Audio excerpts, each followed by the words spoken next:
টানা 2 ম্যাচ হেরে কলকাতার পুরো বাজে অবস্থা, পয়েন্ট টেবিলে 7 নম্বরে অবস্থান করলো। কি বেহাল দশা চলতেছে কলকাতার, মানে 198 রান চেস করে জিততে পারলো না গুজরাট টাইটান্সের সাথে। তো এর আগের ম্যাচে তারা 95 রানে অল আউট হয়েছিল পাঞ্জাব কিংসের সাথে, তো সেদিন 95 রানে তাদেরকে অল আউট করে দৌড়িয়ে দিয়েছিল। তো এইভাবে যদি চলতে হয় থাকে তাহলে চ্যাম্পিয়ন দল কলকাতার কি হবে, মানে প্লে অফ খেলার সম্ভাবনা তাদের থাকবে না। এখন প্লে অফ হয়তো খেলতে পারবে না, মানে সম্ভাবনা কম, কিন্তু এখনো সুযোগ আছে তাদের কামব্যাক করার।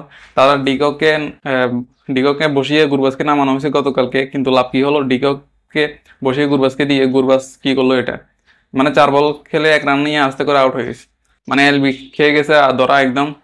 তো সিরাজের বলে তো সেখানে কি করলো এটা, আসলে গুরবাজ পুরো বাজে অবস্থা। গুরবাজ যদি ভালো ব্যাটিং করতে হতো তাহলে গতকালকে ম্যাচটা জয় হতো কলকাতার। তো সেখানে কোনো লাভই হলো না, ডিকোকে বসিয়ে গুরবাজে, এর থেকে ডিকোকে আরো ভালো খেলছে।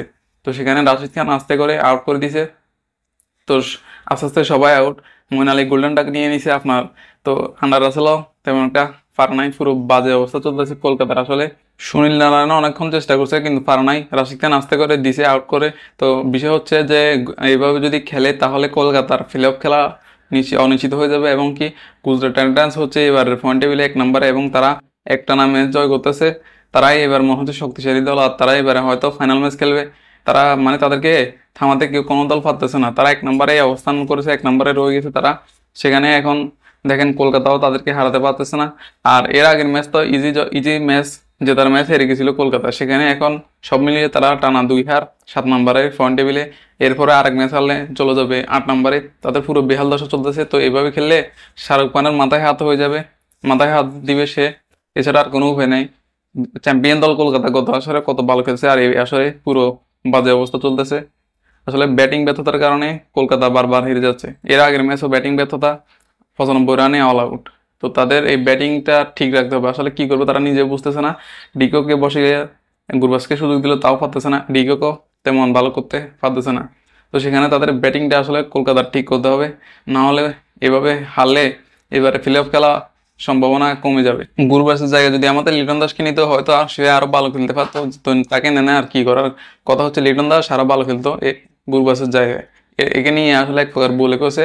তো গুজরাট টাইটান্সের শুভমান গিল আর সাই সুদর্শন এরা এক প্রকার তাণ্ডব চালাইছে, তার সাথে জস বাটলার। তো এই 3জন বড় বড় ব্যাটসম্যানকে থামানোটা আসলে পারা নাই, ব্যর্থ হলো কলকাতা। আর তাদের এই মইন আলী, আন্ডার রাসেল এই 2জন প্লেয়ারই আসল মাল হয়ে গেছে, এরা আসলে খেলা পারেই না তেমন আগের মতো। আন্ডার রাসেল, মইন আলী 2জনে একদম সেম সেম, হয়তো সামনের আসরে এদেরকে আর দলে নিবে না, এরা বাদ হয়ে যাবে এরকমই কিছু হবে।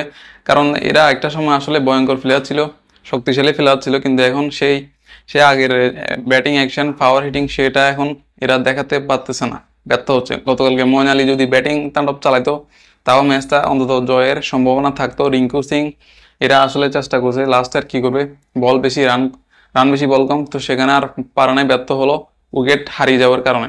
তো সেখানে এই 2জন প্লেয়ার খেলা পারে না, তার সাথে আবার ওপেনিং এর সমস্যা, সব মিলিয়ে কলকাতা একেবারে বাজে লেভেলের দুর্বল হয়ে গেছে এবারে আসরে।